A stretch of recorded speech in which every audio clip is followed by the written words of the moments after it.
आपल्यापैकी किती आईला आता मिल्क फ्लो कमी आहे, म्हणजे आईचं दूध बाळाला पुरत नाही आणि एक दोन काही टायमांसाठी तिचं बाळ ब्रेस्ट फीड सोडून फॉर्म्युला मिल्कवरती शिफ्ट झालं आहे.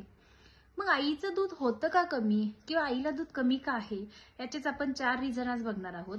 पहिलं, आईचं टाईमवर आणि इनबॅलन्स डाएट नसणे.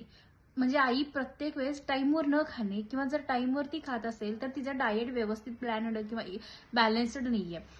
दुसरी गोष्ट, हार्मोनल चेंजेस. आफ्टर डिलिव्हरी आईच्या बॉडीमध्ये खूप सारे चेंजेस झालेले असतात, खूप सारे हार्मोनल चेंजेस झालेले असतात, त्यामुळे सुद्धा आईला दूध कमी असण्याची शक्यता असते. तिसरं कारण आहे, बाळाला व्यवस्थित टाईमवर दूध न देणे.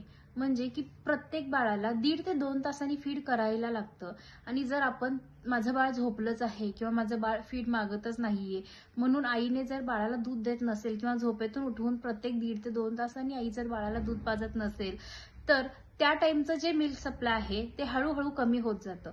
म्हणजे मी 1 वाजता दूध बाळाला पाजवल्यानंतर 3 वाजता 2:30-3 वाजता मला पाजवायचं आहे, पण माझं बाळ झोपलंय म्हणून मी दररोज त्या टाइमचा मिल्क फ्लो आहे तो बंद करते किंवा डिले करते. त्यामुळे त्या टाइमचा जो मिल्क फ्लो आहे तो कमी कमी होत जातो. म्हणजे आपलं जे मिल्क फ्लो आहे ते डिमांड ऑन सप्लाय असतं, त्यामुळे आपण डिमांडच दिली नाही तर त्यावेळेचा सप्लाय हळूहळू बंद होत जातो.